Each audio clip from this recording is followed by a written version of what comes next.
This podcast contains detailed plot spoilers, adult language, and mature themes. Listener discretion is advised. Welcome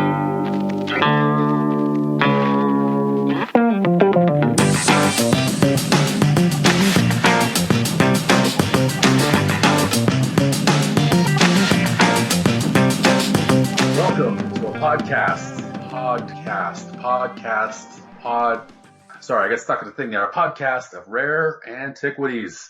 Episode number 47. On the show today, we again travel to Canada for our second Canadian production, the 2008 production Pontypool. I am your host, Jeff. Is there some kind of quantum singularity that's happening in your living room, or it's like it's like this echo? Yeah, it's going back and forth, and time has no meaning here. Past and present collide. How's it going, man? Well, I'll tell you how it's going, man. I'm crammed into a small bedroom with my computer on a dresser and a basement, and it's fucking fantastic. How the heck are you? Well, I'm got my laptop on my bed and almost in the same situation, a cramped room, and got some beverage in my hand here, and I'm ready to roll. Well, hey, thank goodness for the beverage. So that makes it all okay. A couple hours of talking to you, yeah.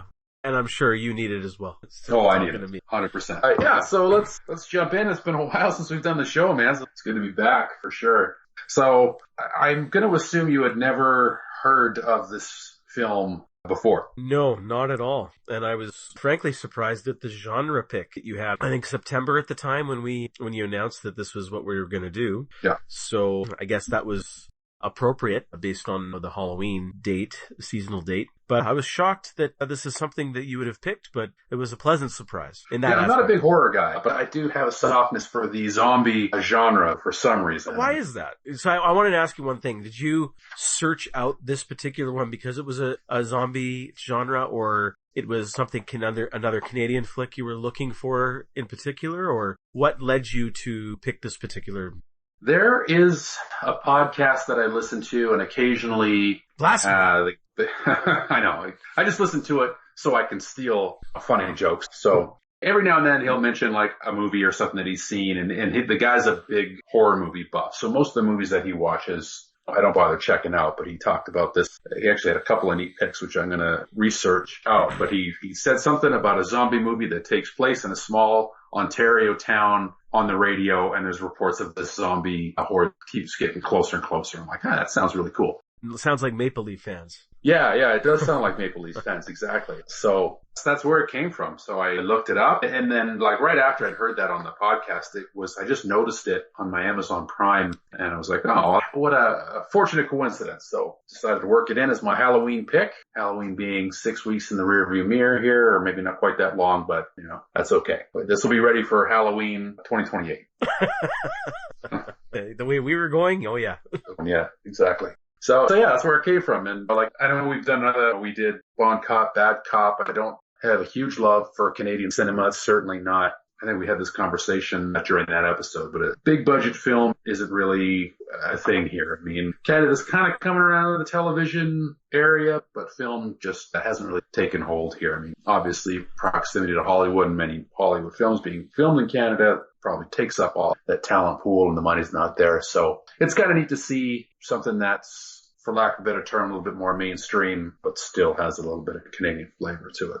So I guess, how about then genre? I mean, based on the genre, zombie movies, what's your favorite? Can I venture the guess? You may venture a guess. Shaun of the Dead? I do love that movie.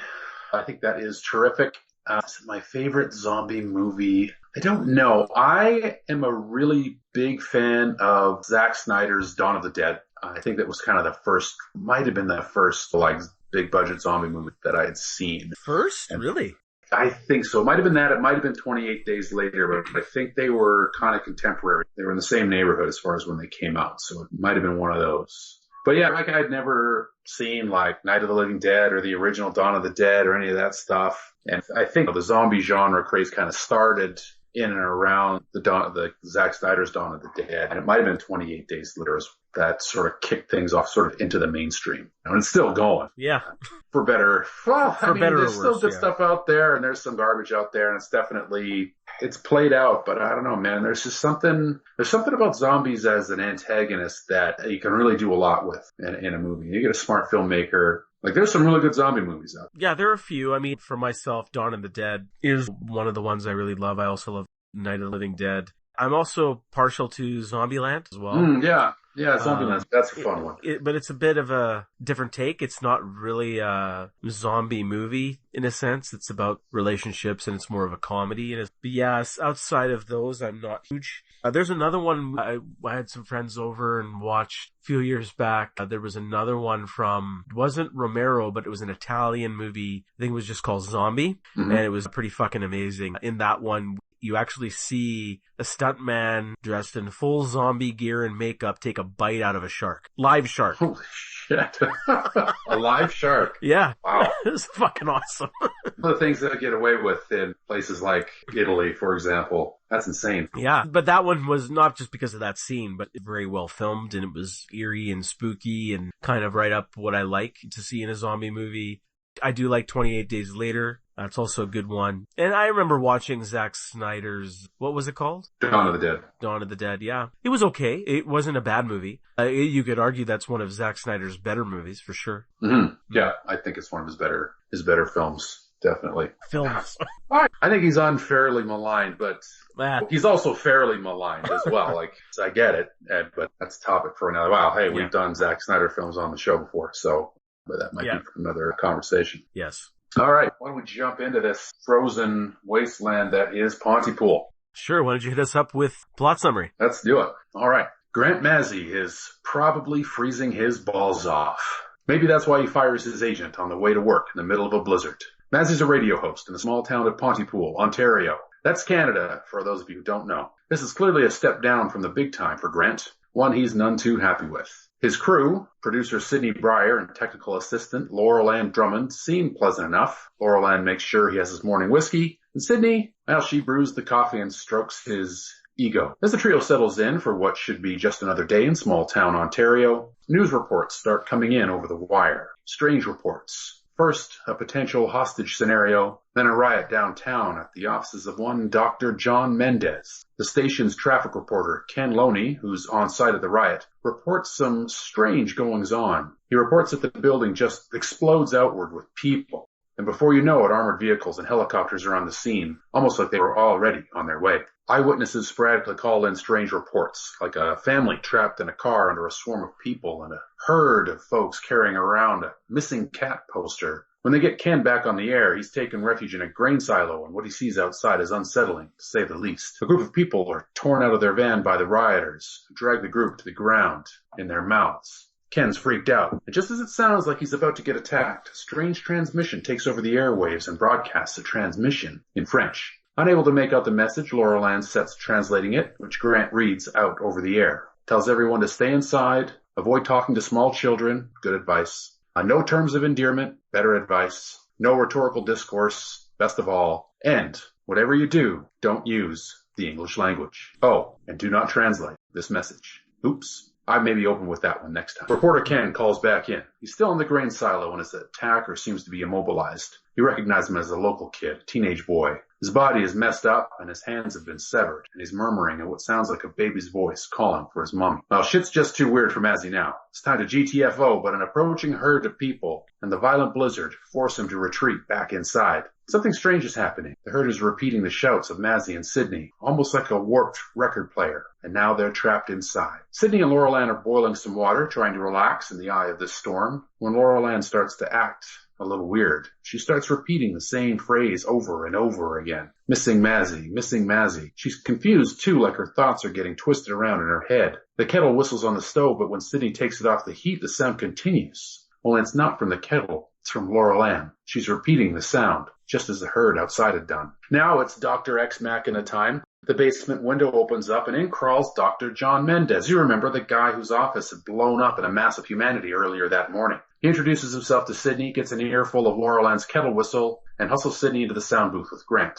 His opinion is that Laurel Ann is not going to be okay. In the booth, Dr. Mendez tells his story. It's somewhat out there. He hypothesizes that it's not a virus or bacterial infection that's causing the chaos. Rather, infected words. When these words are processed by the brain, they infect the host. who then lose all sense and attempt to find an unaffected victim, eat them for some reason. Laurel Ann is deteriorating fast. She keeps slamming her head into the glass of the sound booth, and eventually it looks like she is chewed through her own lips. Eventually, her face erupts in streaming spew of blood and vomit. Kind of like The Exorcist meets the Joker, who falls dead to them. The herd outside busts into the station, trapping Grant, Sidney, and Dr. Mendez in the booth. Now that they know that certain words are the cause of the infection, they stay silent.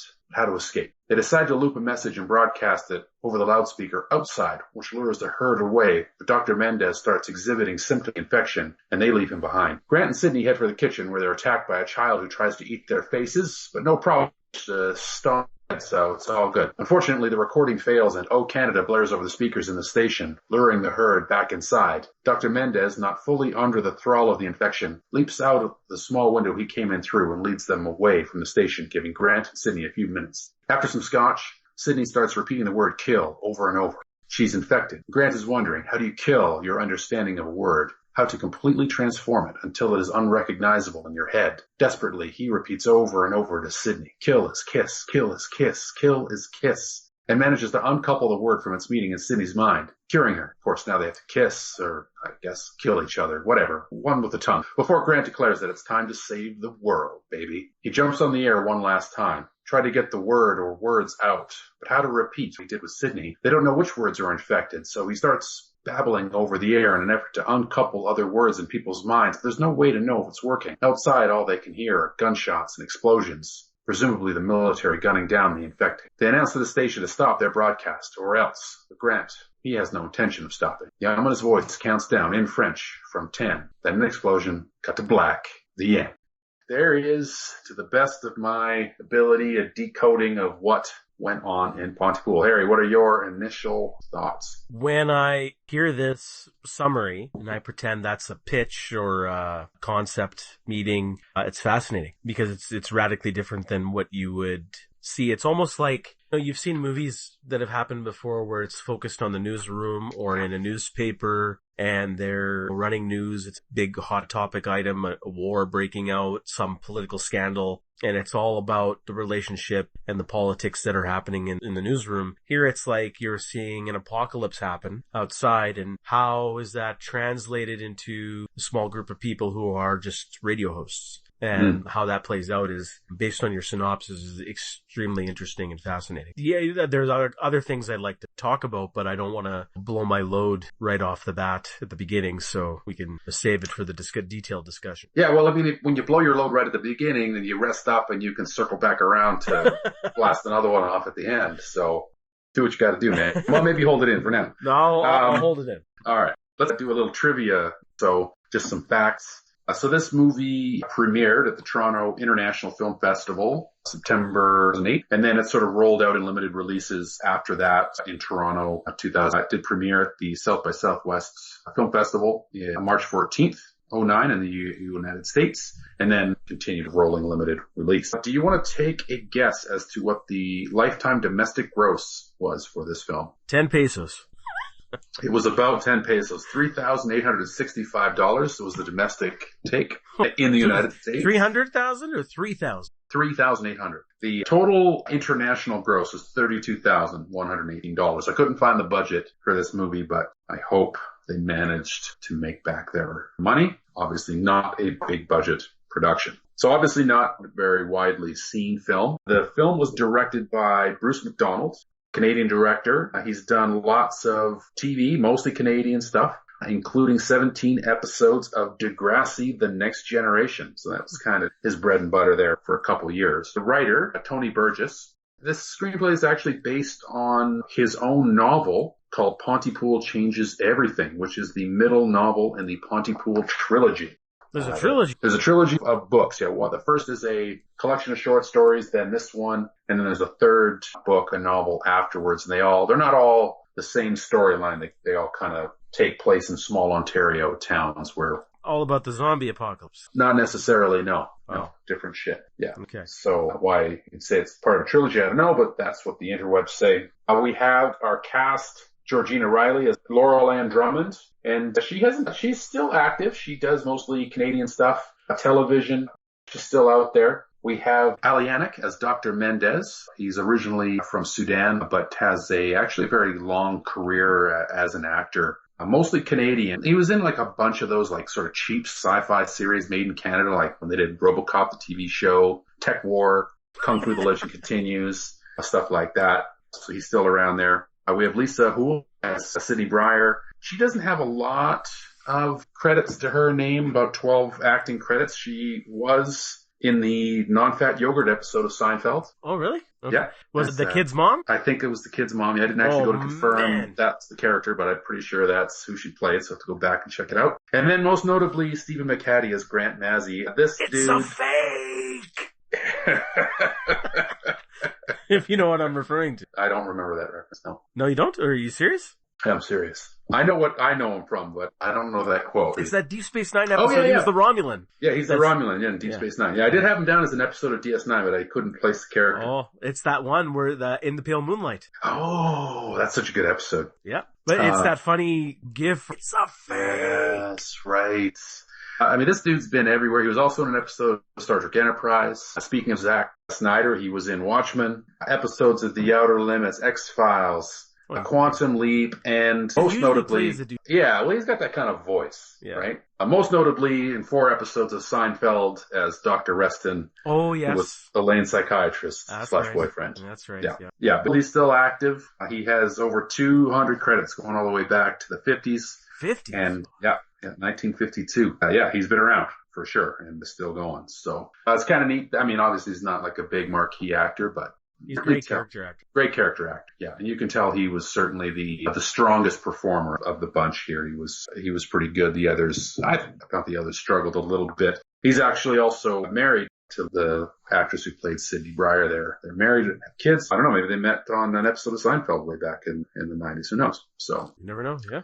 You never know. Yeah. So that's some trivia there. Any talking points you want to jump in on before we dive into the blow by blow? No, just the main actor. Sorry, his name again is Stephen McHattie. Stephen McHattie. Yeah, just mainly recognizing him right off the bat when I saw him. I wouldn't recognize him by the name, but just by the face or even the voice. It was like, oh yeah, I know who you are. He was also in A History of Violence. He's the guy who got killed or beaten to a pulp at the beginning by Vigo. Mm-hmm. Yeah, so that's where I remember him. Yeah, so outside of that, don't know any of the other actors in this first time. Yeah, no. Unless you were an avid Canadian TV watcher, then they'd be pretty mysterious for sure. So let's jump in here. So we'll take the opening of what's presumably a radio broadcast, and the voice is spouting some fucking nonsense. And I had to watch it a couple times to kind of decode it and then read the script. But basically we get what is a broadcast. This is one of Mazzy's broadcasts. It's not read in his voice. This is actually the voice of the author who wrote it. Is it? Yeah. Oh, okay. According to the credits. I love this opening. Yeah, I really like this opening too. It does definitely set the stage for the concept behind the film, which is pretty neat. Let's take a look here as the film opens. So what did you think of the opening here? Did you go back and watch it, or did you look up what was said? No, I watched it twice by just coincidence because I had started watching the movie and then stopped it because I didn't know anything about the movie. So then I stopped it and then I had to wait another evening for my wife to join me because I thought it was going to be another French movie that you had referred me to because it seemed like it was going down that way because he spouts a few French slangs in there or French phrases, and then watched it and then it turned out to be something completely different than what I had thought based on the opening. So, I did watch it a couple times. Yeah. I mean, there's some fun wordplay going on here, which is neat. The Norman Mailer bit I thought was fascinating, where he says, the quote is, Norman Mailer had an interesting theory that he used to explain the strange coincidences in the aftermath of the JFK assassination. In the wake of huge events, after them and before them, physical details, they spasm for a moment, they sort of unlock, and when they come back into focus and suddenly coincide in a weird way, street names, birth dates, middle names, all kinds of superfluous things appear related to each other. It's a ripple effect. So what does it mean? It means something's going to happen, something big. So I thought that was a neat way to open it up where they talk about it. Yes. I mean, it's very overt foreshadowing, but doing it in the manner that they do with the several word plays I thought was interesting. And this is a hard thing to do. Word plays are tough in film. They're easier obviously in novels or the written word. It's easier to do that. In film, it often gets lost. And I think that this might be one of the issues with the film is that it has trouble nailing the linguistic component that's sort of at the heart of the concept here. And this opening piece here, again, I'd watched it a couple times and I was like, what is this guy talking about? So that was kind of my thoughts at the start, but certainly a fascinating way to open the film. But as we move past that, it's a dark and stormy morning and Grant Mazzy's on his way to work, having an argument with his manager over the phone. And I thought, actually my first thought, I was just like, man, I'm struggling with this dialogue, but it was all right. And then he pulls over, or he stopped at a light or a stop sign, and there's a lady outside who's just standing there mouthing something weird. Sort of this creepy echoes when he shouts out the window after, like his voice being repeated back to him. And I thought that was kind of a neat, ominous way to open proceedings here. Something's wrong and something's coming, but you don't know exactly what. So I thought that was good. Then we get to the... Yeah, I agree. I love that kind of opening. It sets the mood and atmosphere. So for a genre movie like this, which is supposed to be somewhat of a horror movie, I appreciated that. Somewhat of a staple. It's not that they're doing anything new, but I did like the way that was done. But I agree with you. The dark and stormy morning, you just see that. What's that stupid Next Gen episode where they go to the hotel and then the Royale? The Royale, and then Picard opens the novel because he has to understand the book, and he goes, "It's a dark and stormy night," and then he does the Picard head rub. Yeah, he's like, oh, facepalm, the Picard facepalm. Yeah, so. I really like that episode. What? You don't like that episode? No. It's so good. No. I mean, it's retarded, but it's so good. Not good. If it was within the scope of what we do on the show, we could do an entire episode or a series of episodes on season 2 of TNG. I think that would be great. Anyway. That'll definitely kill me. What's that? That would definitely kill me. Oh, yeah. Well, good. And then let's do it next week. So we get to the radio station, and we got to get a feel for what's going on. It seems to me that he's a former hotshot, sort of shock jock who's been booted out of the big city, maybe said the wrong thing on the air, and now he's picking up somebody's jockstrap in small town Pontypool, Ontario, in the middle of the snow. Producers, we get introduced to Laurel Ann and Sydney. There's some awkward exposition here. The dialogue's not so great. We get some exposition where Laurel Ann used to be, or she's a veteran of war in Afghanistan, and I don't know, I had some problems with the dialogue from Sydney. She seemed to be struggling a little bit with what was written for her here. There's some rough patches in here in the film, and then I kind of made a note that they kind of have just one camera move, that they just take the camera and they circle it around in an arc. Oh, I remember that, and it was like, they did that 2 or 3 times. And there was one sequence, I think it went on for like 3 minutes. Yeah. And it was like, oh boy, it was like I had to almost take my eyes off the screen. I was getting nauseous.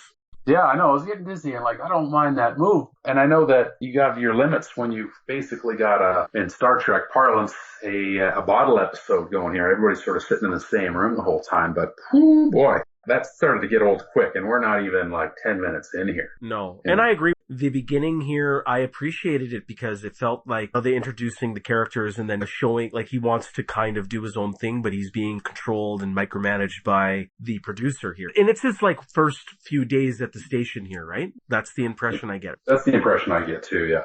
So it's a new job, a new posting for him. So I appreciated that conflict, but it just felt like it did take a very long time to establish all that, and it could have been tightened a little bit before the strange reports started to come out. Like, I was really starting to watch the clock. I was saying, okay, we saw that ominous person at the beginning. Is something interesting going to happen here? Right. I started to think about that, and it was like, I was hoping it would speed up a little bit. I was hoping it would speed up a little as well. Like, there was a couple of effective bits. I found the music was very ominous. It was standard ominous sort of background music, but I found it to be effective. And I liked some of the radio stuff when he started taking calls. He spices up the morning by throwing just some straight fake news on the air. And when you call 911 topic, I thought worked. And then that idiot comes on. He's like, well, what if there was another number like 912? I remember that was an amusing call. We've all thought about that, but I think that's also a played joke. So I was kind of surprised that really we're going down that road again. And then what was with those people coming in to sing? Those Middle Eastern people. Yeah. What the fuck was that about? Yeah, I didn't get it either at the start. I was like, what? I had to rewind it. I'm like, well, I don't understand what's going on here. But they're like the local theater troupe, and they were doing a bit from Lawrence of Arabia. So that's what they were doing. I mean, they were obviously playing it up for being just ridiculous, like super racist and just stupid small town shit. It was just really ridiculous. And I mean, they were playing it for a joke and playing it for just it being really strange. It fell flat. It completely fell flat, and I don't even know if they were trying to insert this for humor, like what was going on. But I realized they were using it for a placeholder. So what's the main character's name? The character in the movie, the radio host? Grant Mazzy. Grant Mazzy. So they were there for a placeholder so you could leave the booth and talk and do other things. So I get that. Right. It's purpose for the movie, but it again took too long, right? Yeah, it took too long and it didn't seem to fit. Like it didn't have any other plugs into the main story.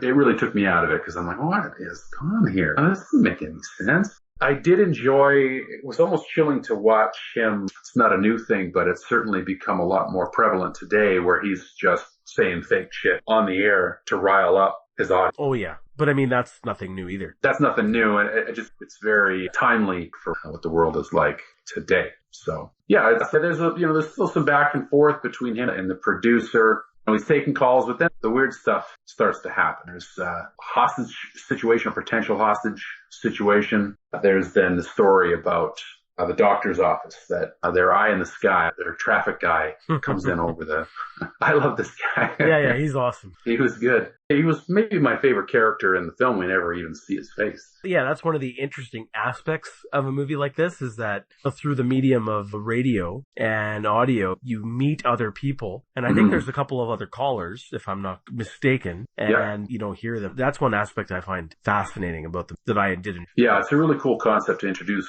characters that way. It's sort of like a dark post-apocalyptic version of an episode of Frasier where you get these interesting call-ins. Or the Flames post-game show. Yeah, the Flames post-game shows, yeah. I haven't listened to one of those in a while, but there's some characters on those.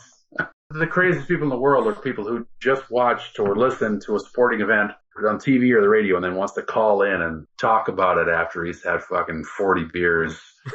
It's always entertaining. It is always entertaining. There's no doubt about that. But I love the Sunshine Shopper. Ken's Dodge Dart. He drives around downtown taking the temperature of the traffic and stuff. It's good. But I find that a lot of this starts getting kind of tired. Like we said, I kind of want the story to get going here, and it doesn't feel quite ominous enough. The biggest thing that happens is what he describes that the offices of Dr. Mendez, it looks like a protest, unruly crowd, and then there's some question about Mendez's character for writing unnecessary prescriptions. And then it sounds like the whole place just blows up outside. So this kind of is where the spark hits. And I found that now it's starting to work for me as far as like the action. Yeah, for sure. So, this is where my attention piqued interest a little bit more as well. I did enjoy the guy's description of how things are happening. I found it fairly genuine and amusing as well, especially as it's unveiled that he's not the guy. It's not Arnie Pie in the sky. It's Joe Blow in my truck. I did like how that unraveled as a joke. But yeah, his description of how things are happening, very interesting. And I wouldn't say terrifying, but that definitely grabs your interest. I do have one question though for you, just in terms of the general plot, because this is a zombie movie after all. So the hordes of people storm the office of the doctor, but the whole concept of how people are turning into zombies, as you might get into, I'm sure we'll talk about, is based on some trigger word or something in the language. So why are people storming the office? This I don't understand. Is there a reason why they're storming the office? Because if they're just mindless zombies at that point, why would they be targeting this office? Yeah, so what's odd here, I went back and watched this scene a couple times and I did read the transcript of it, is the people were already in the building and the building explodes outwards. Okay. So the impression I got was this dude was a bit shady himself. Now, it's not that anything started here, but I got the impression that there was a ton of people in the building that he might have been examining or something like that. And then as they started to go nuts, it just blew apart. So he wasn't the orchestrator of this whole thing. He was just a doctor at this hospital or something like that. They went to that place for people who were starting to lose their sense through the language, just like they're babbling and they're about to turn. So they all go there, then chaos erupts. explodes and he escapes. That's what's happening. I think so. Okay, because I was confused because I thought maybe he had something to do with orchestrating this event. Yeah, I don't think so. We'll come to that point because we're going to meet Dr. Mendez in a bit. Sure. Things are kind of going crazy. Now, what also is interesting about this scene here, as the Sunshine helicopter here reports, is that there's helicopters and armored trucks like right now, right as this happens. So that tells you that these guys were already on their way down. So some shit had been going and they were coming already. They were already on the way to Pontypool with their Humvees and their helicopters and all that stuff. So that's why I was thinking something was already happening. So Mendez couldn't have been like the orchestrator of any of this stuff. But we'll come back to him in a second here. So they're trying to get Kent to get moving. Laurelyn and Sydney are trying to get more information on the news wire. They can't get through to anybody with the Ontario police. They just don't know what's going on. Yeah, so they got nothing on the story. This is where Lawrence and the Arabians... Yeah, because they bring him in because... Well, I understand why, because if you're a live news radio station, you get a break in the story, you gotta feel out all your sources, so they throw these people on to buy them time. Yeah. So I get it. Whether it's interesting for us to watch is the other story, right? Right, exactly, yeah. But one of the kids does start repeating the phrase over and over again. I can't remember how it ends.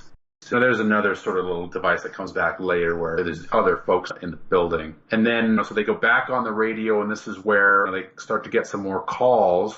Eyewitnesses and people are getting an idea of what's going on in the town, especially in and around the offices of Dr. Mendez. So this is also a tough movie to kind of like transcribe, right? There's no action. They go back on the radio, they kind of talk on the phone, or they're sitting there wondering what's going on. There's the blizzard outside. Like, it's a really compelling setting to me. To describe it, you can kind of feel the claustrophobia of the whole situation with the blizzard, and there's this strange shit going on out there, and they don't know what's going on. They're trying to get eyewitness accounts, callers. They got a guy out there. He keeps cutting in and out, and then you kind of get into it, and I'm not sure, like, the action itself just doesn't quite seem to land, because all of the sequences sort of blend together. And even as like going back through the scene by scene, I'm like, all right, I don't know. What point was this and what happens here, right? So, well, you know what? I agree with you. What I tried to do is I tried to remember moments where I was watching some tragedy or some news event live and I sat there and I was waiting for more information. The biggest, or the most obvious one is 9/11, right? Mm-hmm. Completely different situation. I mean, one that's real, it's tragic. Here it's just a movie. But information was coming in slow, at least at first. And then after that, you're waiting to find out what happened and what's going on, even though the tragedy, all the terrorists struck and stuff like that. So I was trying to put myself in those shoes while I was watching this movie saying, how are these news anchors here, or radio hosts, and me as a viewer, if I was listening into this radio station, how would I be responding? So I found that to be the more interesting aspect of the movie, and I was trying to give it a bit more leeway in trying to find its footing, because I felt that's kind of the purpose, the interesting aspect or indie aspect of this movie, the way it's filmed. Mm-hmm. That's how I looked at it. No, and I think in large part that is what they're going for. Mm-hmm. I definitely think so. I mean, they're not trying to take the action outside of the radio station and show us anything huge or fantastical. It's simply what's happening, what are they hearing, and what are they able to transmit to the public. And it is a very compelling scenario. I love the thought. I mean, that's a good point. Like, when we consume our news a lot differently today, like, I don't remember the last time I sat and watched the news. Something was going on, like I'm on the internet. Yeah. So it's a totally different way of consuming things, listening to the news on the radio. I mean, Jesus, I don't remember the last time I did that. Even in 2008, when this movie came out 10 years ago, it was still the internet, wasn't it? Everything Looking internet, for news? yeah. I mean, it's either live TV or internet, for sure. And now it's just all social media. No one's gonna be doing anything else. It's all social media now. People are checking their Twitter feed for it. Now, when the movie came out, that wouldn't have been the case. But anyway, so we get back to the action here. So somebody from the BBC calls in trying to get Mazzy or somebody from the town on the line, is that they've heard these reports. So Grant is on with the BBC. And I like this scene here because he kind of goes from the big fish in the small pond to just the opposite, right? Very little fish in a big pond, like the BBC being a big deal. And his whole demeanor changes. His confidence is gone. I thought this was a good character moment where he's like, oh, well, Nigel, no, that's true. And he's talking very uncertain terms. I thought this was a good character moment. again, the fake news getting out that separatists and terror groups and things like that in rural Canada. And I like that aspect. It's like, what else could be happening in Canada? Oh, another referendum.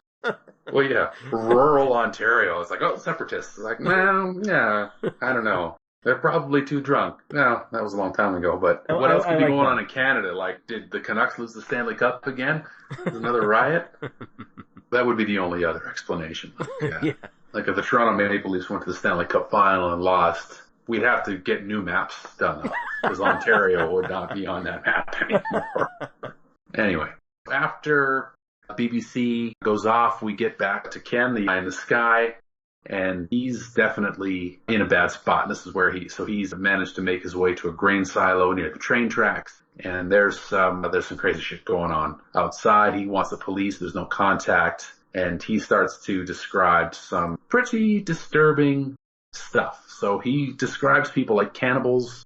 Their eyes are all messed up. He describes a scene where a mob of people are pulling people out of a van. The way he describes it was really strange. He's like, they're pulling them out to the ground in their mouths. So it's like they're grabbing hold with their teeth and pulling these people down to the ground, which I thought was a really chilling image to describe.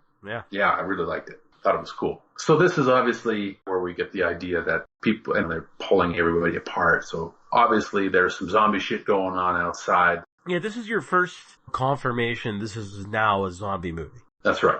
I think this is an excellent way to introduce that this is a zombie movie. I mean, we're well into the film by now, so maybe it's taking a little long to get here, but usually you see the zombie or you see a crashed car. I mean, I kind of liked how Zack Snyder did it in his Dawn of the Dead, where there's some crazy shit going on, but you see the zombie and it's a big revelation, whereas this is somebody else calling in. So we don't actually see anything at this point. It's just what we're hearing.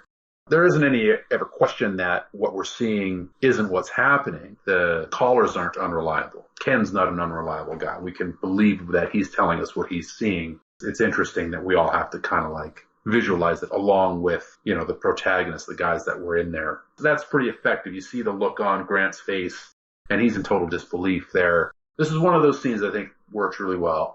This is where the film, I guess, challenges the viewer at this point. Is the word of mouth is the medium through radio or your auditory sensibility? Is that going to impact the viewer the same way as someone seeing it on TV or on the news or watching it on the movie, like on a movie screen, right? Or on a television screen.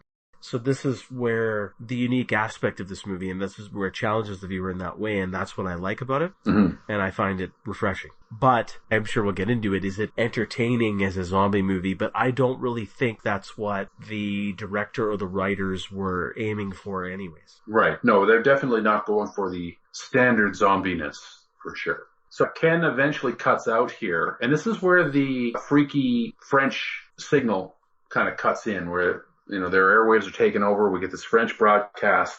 I love this, yeah. I really like this too, yeah. So they have to work, so it's bizarre that it's in French, and they got to work on the translation. So they get to it. Again, this is the message that'll play when the Leafs do win the cup. That's right. Avoid, for your safety, avoid contact with close family members. All terms of endearment. Yeah, I really like this message here. It's a little bizarre. So all terms of endearment, such as honey or sweetheart. And you remember honey was the name of the lost cat. Was kind of cool. A sweetheart, and avoid talking to young children. And I like this one, rhetorical discourse. Like, what does that even fucking mean? No. It's like talking about words. Yeah. What words mean, right? Which is the... Well, why wouldn't they just say, and I thought about this when I watched the movie, why wouldn't they just say, don't talk? If you don't talk...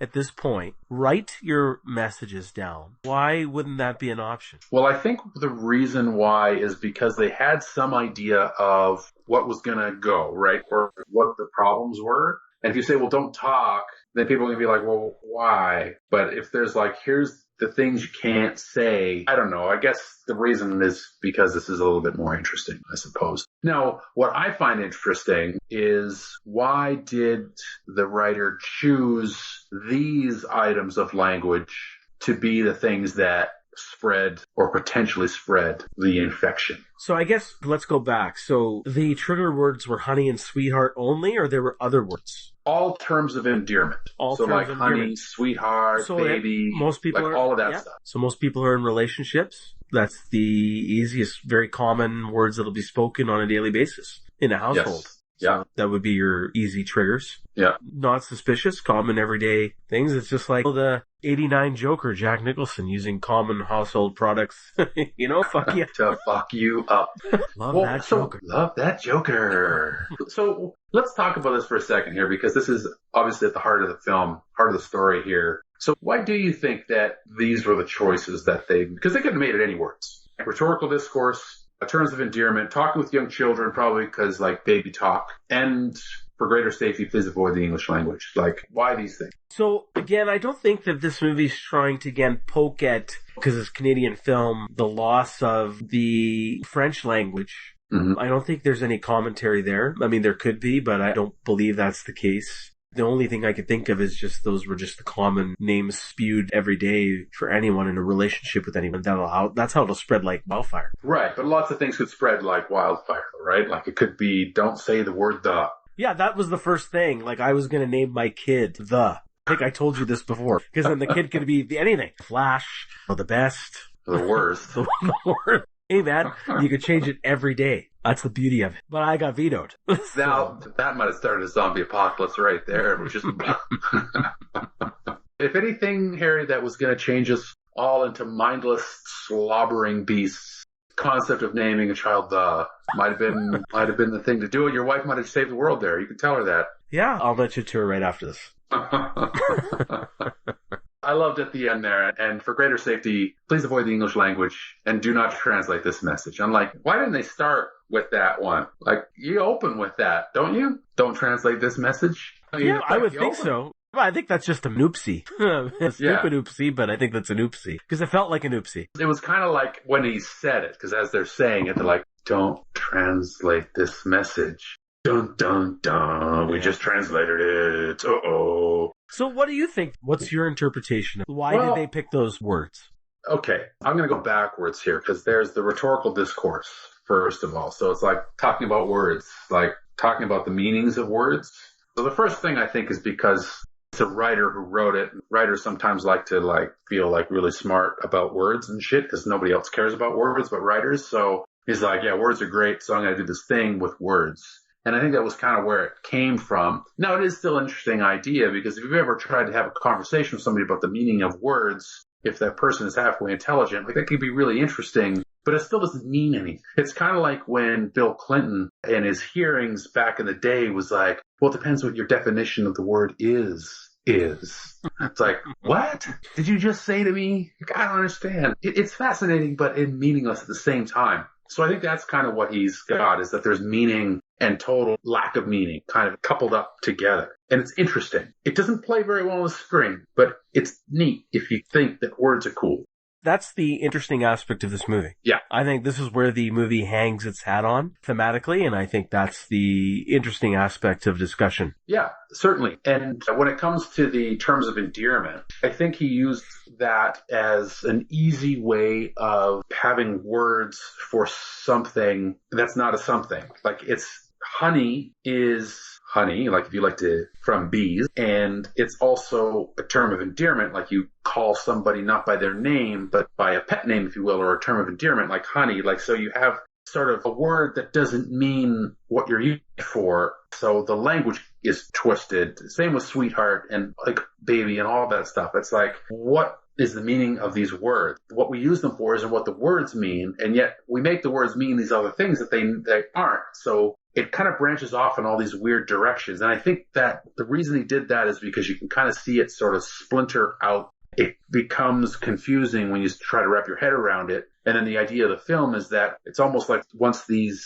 splinters take hold in their minds, they just lose it. That's what creates that infection. That's what I think is happening here with these specific concepts. There's like things that mean stuff but don't mean anything and also mean something else. And then it just splinters in your mind, and then you go crazy and have to eat somebody. Darmok, when the walls fell. Yes, exactly. Exactly.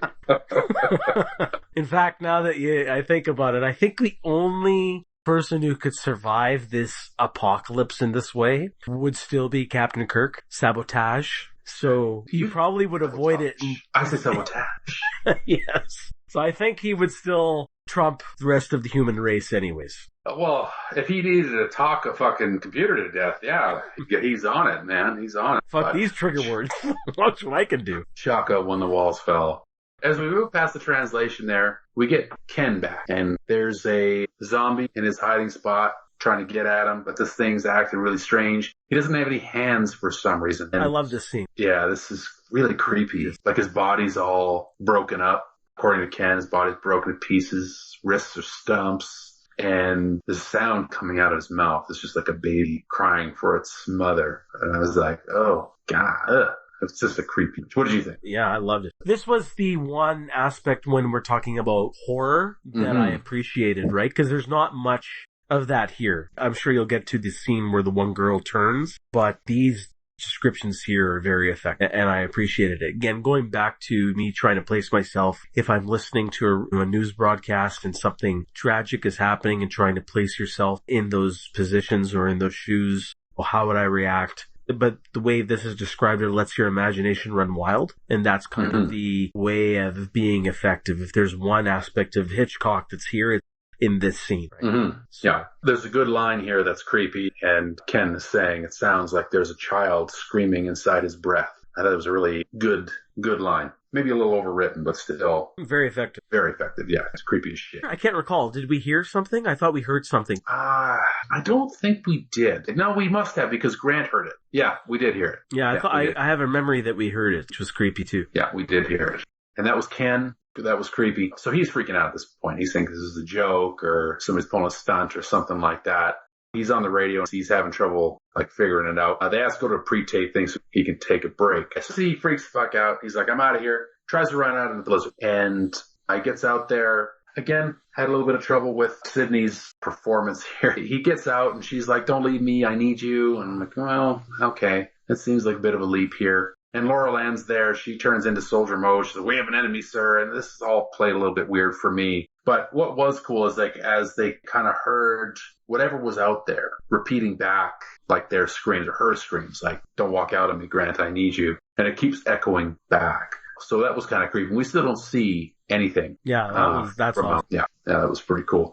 Now, they get back and they do the obituaries. See, just before you move, I think this is where, again, because the movie's not focusing on that horror aspect, but I think it would be effective if a better director or someone who's more fine-tuned into achieving that, because it's a blizzard, you can't see anything, but I think they could have built that suspense a little bit more, where you're hearing those echoes coming back, surrounding you, you're fucked. And you build that terror, you build that suspense, and this is where I wish the movie built on that a little bit more, especially then you'll start getting the scenes that you'll get into, but I think they could have built into that, because right now you're a little bit kind of weirded out, creeped out a little bit, but you're not scared, there's no tension, and I think that's the drawback of this movie. Yeah, I think you're absolutely right. It's kind of the whole movie so far, right, is like, this idea is good, like the fact that they kind of do this where they're going outside and they hear the echoes coming back, that's all really creepy. The idea that's really creepy. The execution's not quite on the money. And for me, I was caught up in kind of the shakiness of the performances in this scene. So I couldn't really get into, oh man, that's really creepy. These echoes coming back, right? It's really neat. But I was focused on something else.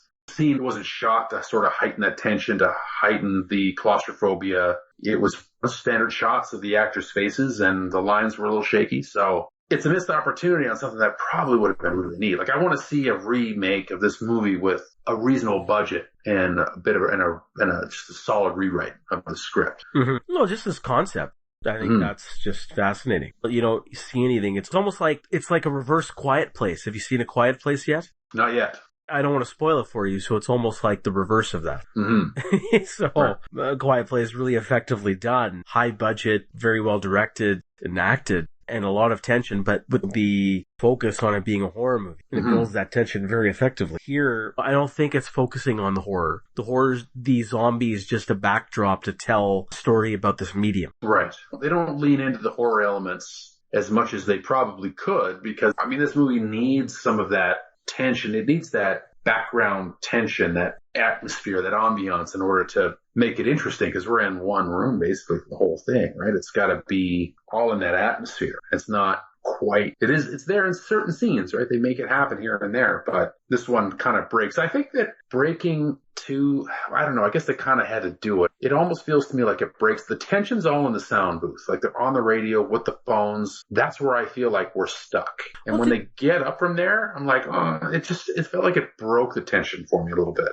That's right. But I mean, for some reason it just hit me. Have you ever seen the movie Cloverfield? Yeah, I've seen Cloverfield. Yeah. So, you know how the beginning of the movie, it takes a while to get started, but then you hear the news reports and you hear the screams and the explosions, and then it becomes more first person, documentary type. But before it gets to that point, for those maybe those 5 minutes when you first hear the problem, like the shaking start, and that's when the tension is building. And that's where I think this movie could have used a bit of more of that. And I think we're on the same page, but I think that's where you build that horror aspect. Yeah, I agree. Especially in a film like this, that's where we got to build that. Definitely. Instead of Lawrence of Arabia, maybe we could have had a couple minutes of building that stuff up. So, fuck, that was a weird scene, man. Yeah. So, okay. Do you remember the obituaries scene? No. You fresh my memory. Okay. So it's right after they come back downstairs and they go to the obituaries. And what actually plays on screen is just a black and white montage of some rural people. Okay. And there's the farmland. And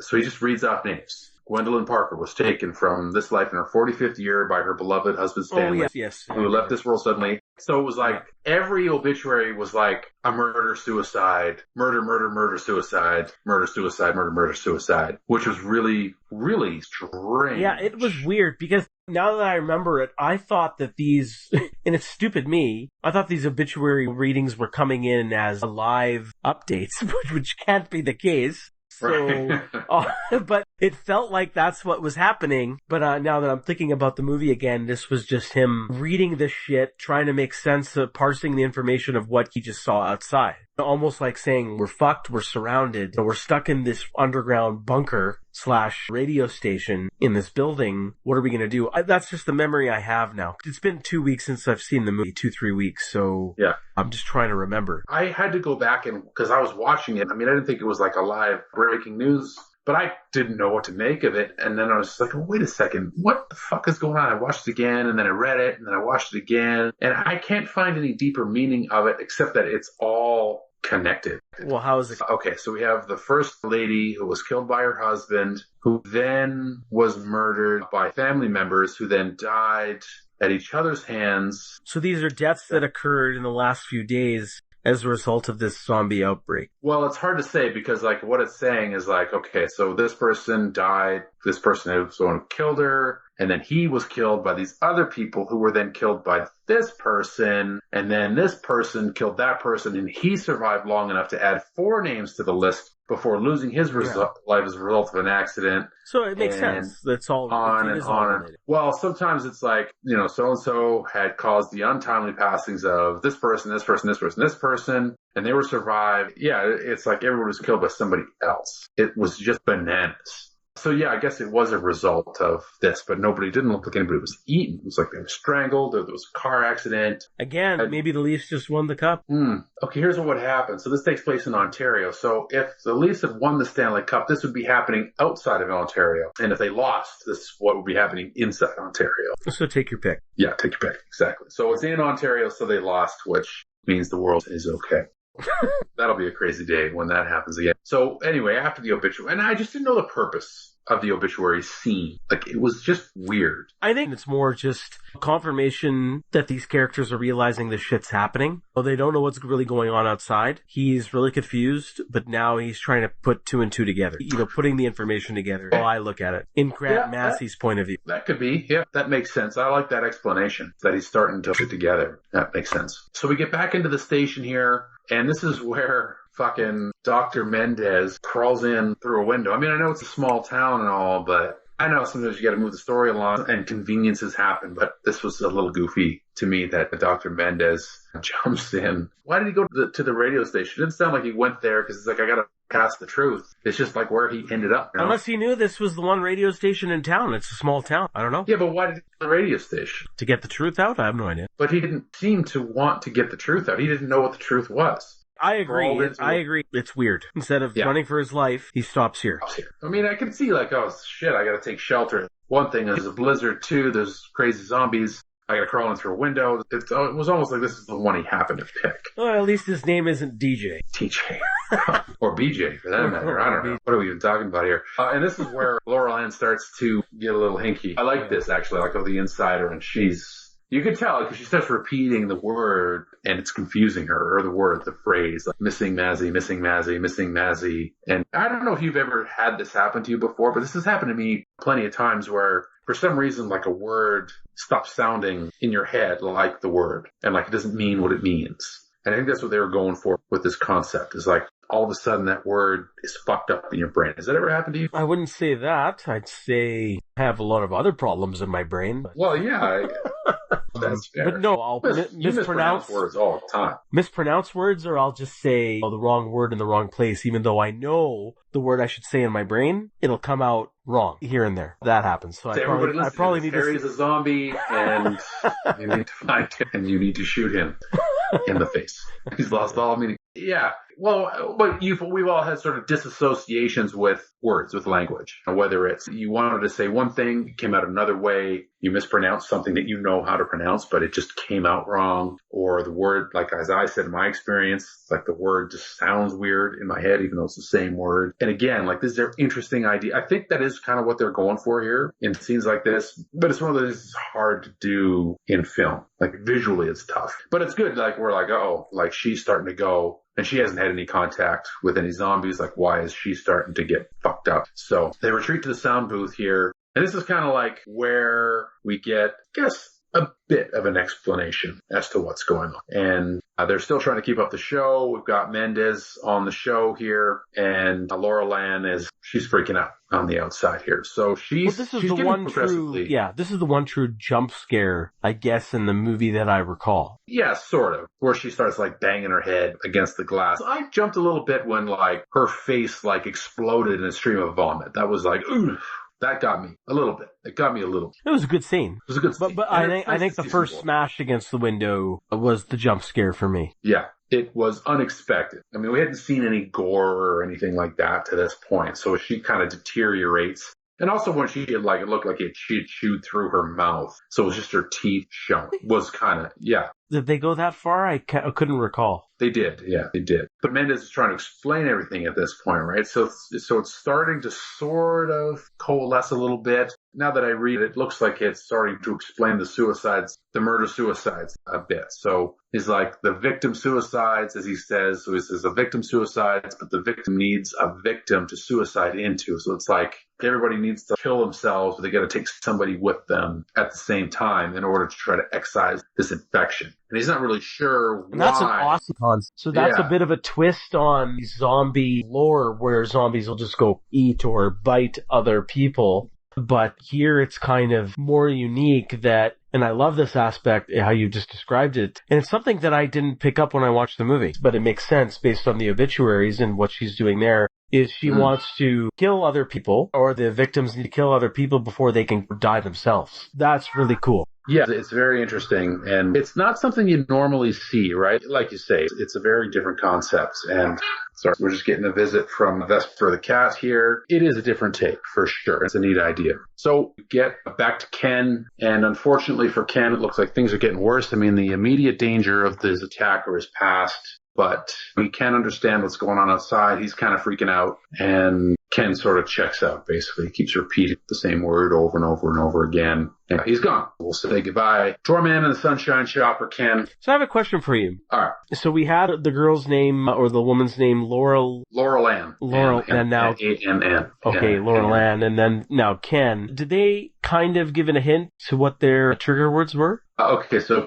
Ken was simple. Simple, because that was what he repeated. He's like, simple question, simple. Okay. And then he's gone. And then hers was Massey and missing. Like hers was Grant. Like his last name, Massey, was her trigger. So this is where I take issue with the movie, is why is that her trigger word? Because now you can get into theory. I don't think that's the purpose of the movie, is who orchestrated this bullshit to happen in the first place. Mm-hmm. And what are the trigger words? So it would just be something that's common in the language. And now you're talking about something more specific. Simple is still somewhat common, but now it almost seems like it's custom to different people. Yeah. And that is where I don't understand. Yeah, I got the impression that it was custom, that it could have been anything. This is my interpretation of it, is that it could have been anything for any person. But any time that something happened where a word got stuck or the meaning started to like disassociate from the sound of the word, then you were in big trouble. So that could be anything to anybody. And I think with the broadcast earlier, most commonly it was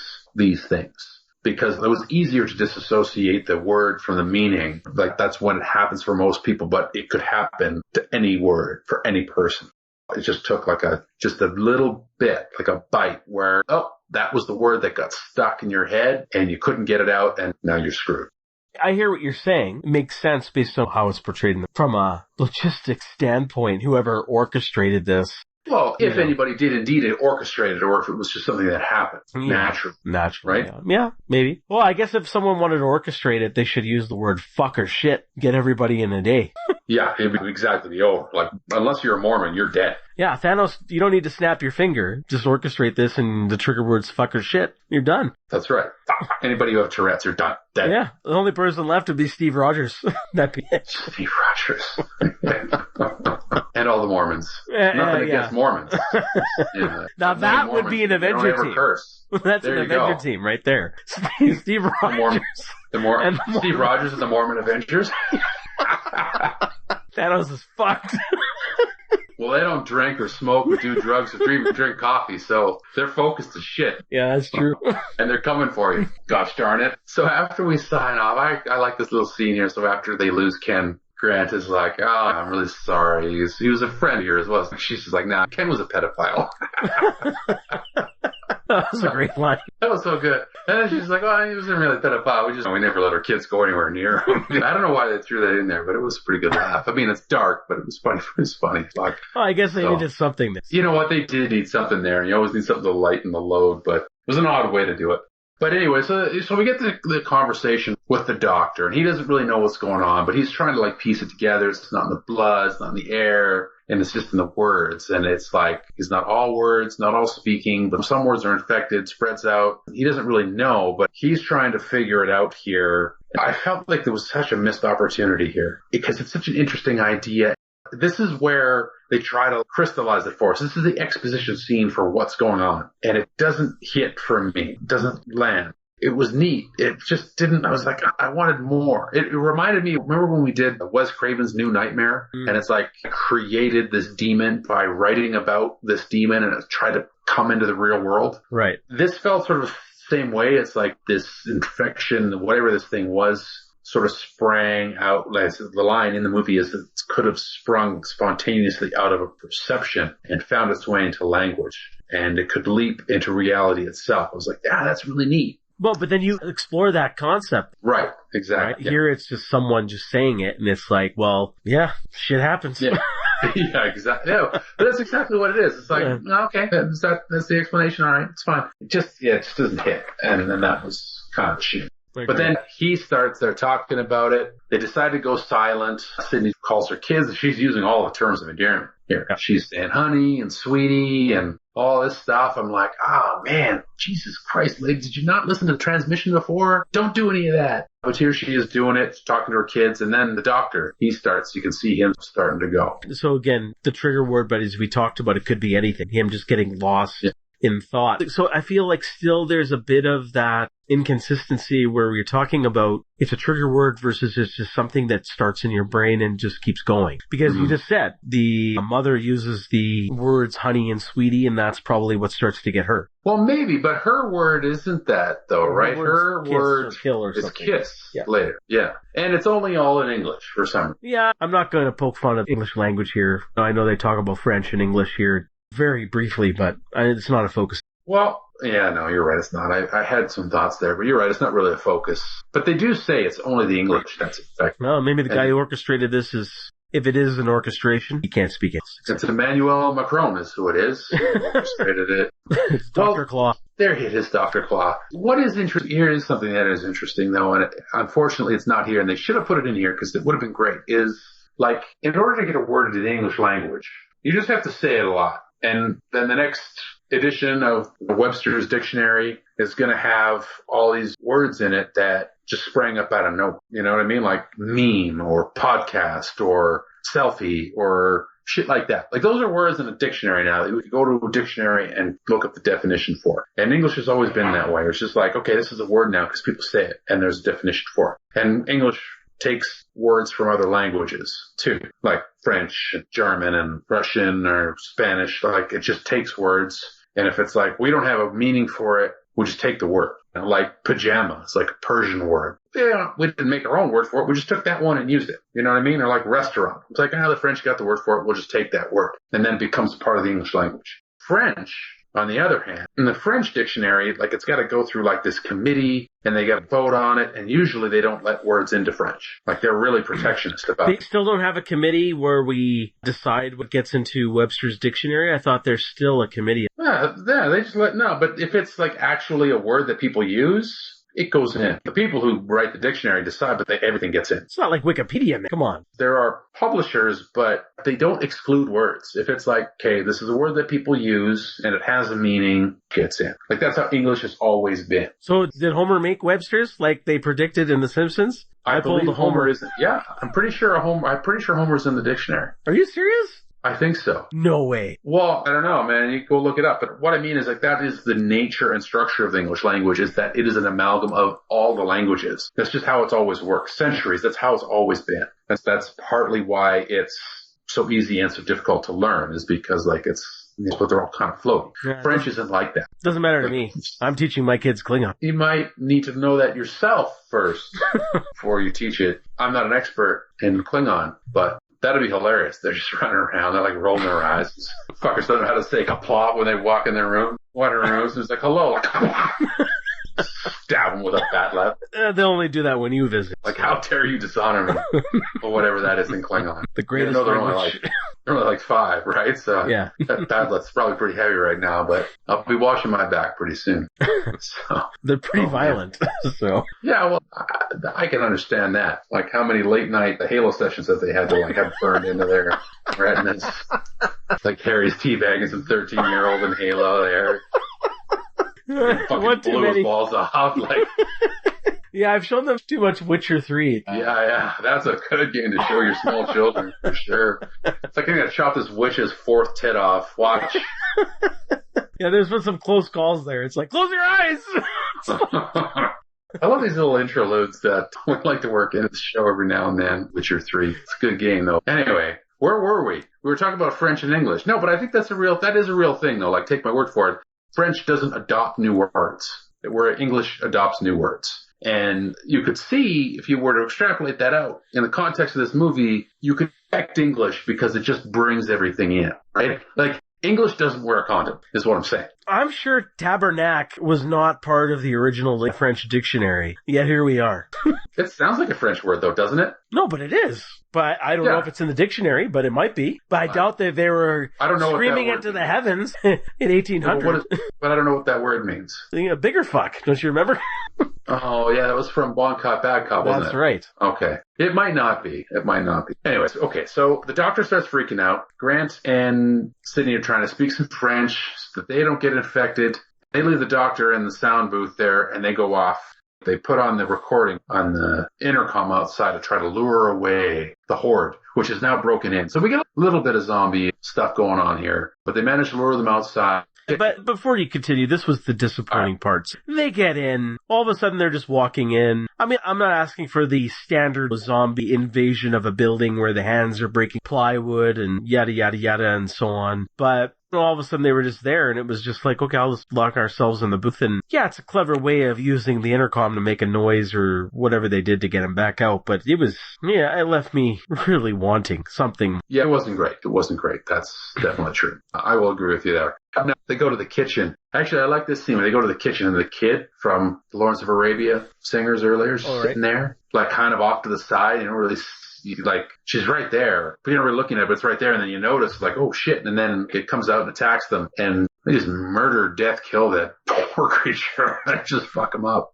Yeah, I don't know. stomp it to death. That was a little bit gruesome without being gory. Like, No, I that didn't worked see for any. me. And they just kept kicking and kicking and kicking. It worked. It's a good scene. I was just like, ugh. And then they argue over who killed the kid, which is, it's a little dark humor there, which is fine. And then they're like, oh, you gotta kill the doctor. No, you kill the doctor. It's like, you already killed the kid. You go kill the doctor. It's like, no, you killed the kid. Okay, well then it's your turn to go kill the doctor. It was funny and very dark, but I thought it was good. We need a little zombie action, right? Yeah, I guess so. If you call that action. Well, they moved and they kicked somebody to death. I mean, considering they've been sitting in a fucking radio booth taking phone calls all day. Yeah, it qualifies as action. But the zombies break back in. They barricade themselves up. So the speaker breaks, starts playing the national anthem, and they gotta barricade themselves in a room behind the kitchen there. And so something she says here, so it's like understanding a word copies the virus. So how do you not understand a word? So again, it doesn't really come across. That's how I couldn't follow the path of infection. It didn't seem like that was how it went, how they're trying to explain it here. But this is where she starts going. If you have notes or you recall, Yep. What was the path of infection that she was explaining? Her educated guess. Let's see here. So they're trying to do the French. They stop. Again, it seems like it comes up from inside her. So it wasn't something said to her. It hits her. So, cause he's trying to reason it out. He's like, you kill the word killing you. And then he's like, yeah, you repeat it. And then he's like, I used to repeat words over and over again until they were incomprehensible, which is what I've done in the past. I understand that can happen. And he thinks it's an immune system response. You have to kill the word that's killing you, but it doesn't work. They still get sick. And then she starts going with kill, kill, kill. And that's obviously her trigger. She's saying kill. So she keeps repeating it over and over again, and he's trying to transform it in her mind, so he changes kiss. And I don't care. So that felt a little bit contrived to me. It did, but it's like the power of suggestion with language. It's all within your mind. I don't know if that's where they're going with the story. See, that's interesting. I hadn't thought of that. I don't know if that's where they're going with the story or not. Because it's hard to say. That's fascinating, though. Because it's like the power of suggestion what triggered this event. So a different power of suggestion can undo the event. It's the antidote or it's the solution. So, right. You know, again, all through interpretation, through language, which is a very Star Trekian way of looking at something, right? That's how I look at it. There's a lot of stuff here that can be really fascinating. Like the word is a sound you make with your mouth. You associate it with a concept in your mind, and that's what gives it meaning. And in this case, he's trying to uncouple those two in order to cure it by replacing one sound with another meaning. But in order to get that meaning, he's got to make the sound, right? It's like you can't... I think I'm getting a zombie infection right now. Maybe that's what they were going for. It's like, you're trying to think too hard about this movie. You're going to just have to eat somebody's face off. Run, that's for run. Yeah, exactly. Yeah, she's smart. She's gone. Oh, shit. Okay, so they kiss because she manages to get cured. So they figure out that's the cure. They gotta go back on the air, and the fucking doctor runs out the same window in, still not quite done, but he saves them, so they get back into the sound booth, and he lures the horde away so they can go on one last broadcast, and he's trying to figure out, okay, how can I do for the world what I did for Sid? And he just starts talking fucking nonsense, because then it's like you can sort of see the futility of what he's doing. No, so he wasn't getting infected at this point, was he? He was coherent. He was coherent. Yeah, he was good, trying to save them. He was saying the same thing, correct me if I'm wrong, like kiss, kill, was it same thing, or? That's kiss? kind of what he started with, and then he started experimenting. He would just like say a word, and then try to say something else, and then he sort of did like a weird thing with Sid. It's like he'd say a word, or she'd say a word, and then the other would just say some other nonsense word, right? Because they're trying to like help people disassociate. Replace this word with that word. If this is your trigger word, then this is going to be the word to save you, right? But ultimately, you can see how useless it is. Like the writer was in a long-term relationship or married. It doesn't fucking matter what you say, you're fucked. It doesn't matter what you say, you're screwed. The only word you can say is yes, or yes, dear. But usually yes, dear gets you in trouble. Yes is a better bet. We've all been there. Yes. Yeah, yes, good. See? So you hear gunshots outside, the military's there, they're broadcasting, telling them to cut the radio transmission. They keep going. They start counting down from 10. I guess they're going to bomb the place. And his famous last words, I'm still here, you cocksuckers.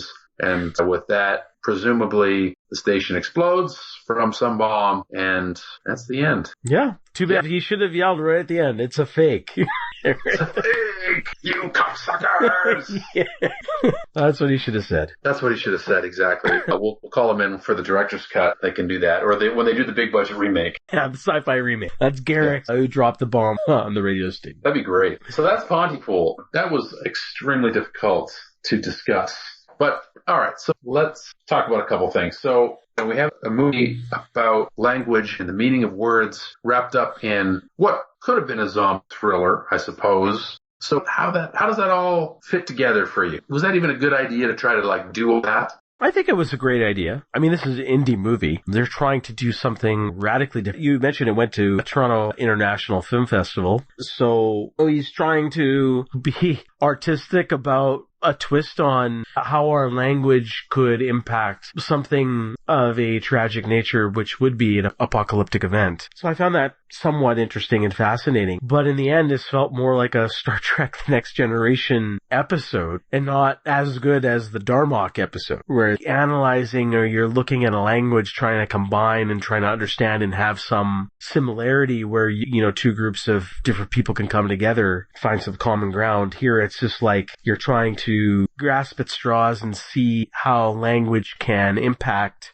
our psyche. So I kind of went to the place where it was like the power of suggestion. How can something like that impact our mind and our mindset? Could it turn us against ourselves like that? Could it be used as a weapon? And I found that somewhat interesting, because where we look at warfare, we say, oh, it's biological warfare, physical warfare, or just typical warfare. Here it's something else where it's like, well, what about language? What about just a word? We talk about, what is it called? I can't think of the name. Alive in me, I've had too much to drink. What is it? Well, hypnosis? So if hypnosis is something where you're in a different state of being through suggestion, through instruction, could something similar trigger the end of times? And I think that's an interesting concept. The execution's a different story. So. Yeah, it almost feels like they found a really interesting concept and didn't have either the money or the talent or both to really pull it off. They could scratch the surface of it, but they couldn't get into the meat of it because of the limitations of it. And I don't know, it would have been cool to see more tension, more horror elements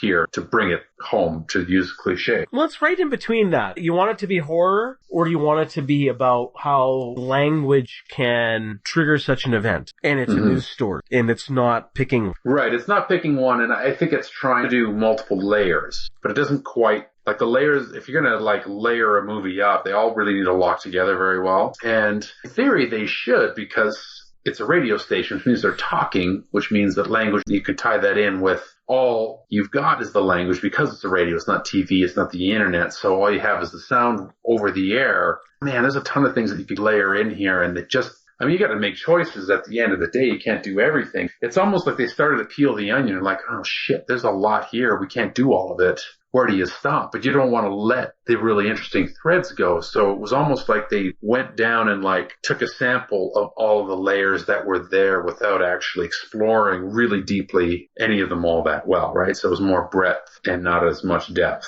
So why don't you tell me your final thoughts and if this is a recommend for you, and is this a rare antiquity? This is a tough one, because the concept is a rare antiquity, 100%, but the execution is a different story. You want to explore the concept of language and how that could impact the human psyche, how the brain works. Could that trigger an event, like a horrific event or a tragedy, or in this case, an apocalyptic event? I think that's a movie that needs to be done, and you've hit the nail on the head, Jeff, with some budget, with some real talent. I think that was the focus of this writer and director, but I just don't think he had the budget or the time or the talent to fulfill that vision. So the unfortunate reality is it's a no. It's not a rare antiquity. And if it's a zombie movie you're looking for, which what this is a zombie movie, it's happening, but the zombie movie's happening in the background, which is so far back in the background, it has nothing to do with anything, almost. And while there's a couple of good scenes in there, creepy scenes, especially with the helicopter who's not a helicopter guy on the ground, Ken, describing some events, those are cool. That adds a little layer to the vibe of what's going on out there, and you can let your imagination run wild, and I did, and it was creepy and somewhat effective, but those moments are too few and far between. So anyone who's looking for this as a horror movie or a zombie movie, it's unique, but there's not enough there that will keep you entertained because the execution is not there. The tension is not there. The vibe is not there. This is not scary in the least in any which way. I was not at the edge of my seat. The acting is a mixed bag. I have to say, also it's a Canadian film. I want to really say they had a really good concept here, and I want to give it a recommend, even a mild one, but I just can't. I just don't think they hit the nail on the head. They were somewhat close. It was a great concept, a good idea. I like the setting. You just needed to do something more with that than what you did. So I'd say no to both. Not a recommend, not a rare and tip. Yeah, that's the problem, is I see so much missed potential. That's such a great concept. The setting, like the idea for the setting is great. I mean, there's so much here that you could work with. And I would have loved it if it was a little more robust, bigger budget, little more talent. I'm not saying anybody was involved here like shit the bed or anything like that. It just wasn't, I don't know, so much potential here, so much stuff that could have been great, and it just didn't have it. So yeah, it's not a rare antiquity for me either, and it's a damn shame because, man, there's some great concepts here. And as for a recommend, yeah, I think I'm with you on that as well. There's just not enough here as either a horror movie or a zombie movie or sort of an existential David Lynchian type of analysis of some weird idea. It doesn't really hit on anything. So they sort of salad bar it, little samples. I love that, salad bar. Doesn't quite get there. So I want to recommend it. As far as like Canadian films go, conceptually it's ambitious and they don't quite hit the mark. So it's too bad, but still glad to have puzzled over the meanings that are going on here. So yeah, we'll put this in the category of not quite there, but as is usually my favorite part of the episode, Harry, what the fuck do you have in store for us next time? Well, for me, it's been a tough year. We haven't done the show as often as I would have liked. I think we've only done it, 3-4 times? If that? I think this is our 4th episode this year. It's a shame. So I feel like I need to get familiar again with at least 1/3 of my spirit animal again. So the itch is there. So I will go all the way back to September of this year, 2018, as we will look at Panos Cosmatos' film Mandy, starring Nicolas Cage. Oh, I've been wanting to watch that. Usually we go back in time here, but I've been hearing some interesting things about this movie, and I really want to see it. I haven't seen it yet, and I'm dying to watch this movie. All right, yeah, contemporary show. I was thinking of some Nicolas Cage options too, actually, so this will be great. Yeah, the Cage, his second appearance. It's far too few, but... It's not his last, I can guarantee you that. No, not at all. Fantastic. All right, so Nicolas Cage action. I'm looking forward to that. Yes. Yeah, I can't wait. I might watch it now. We're just doing it right now. Yeah, it's been fun. Yeah, it's good to get back to the saddle, man, and I'm looking forward to some caginess. Yes, I need it. Right on. All right, we'll call that an episode, and we'll talk to you next time. Sounds great. Can't wait. All right, man.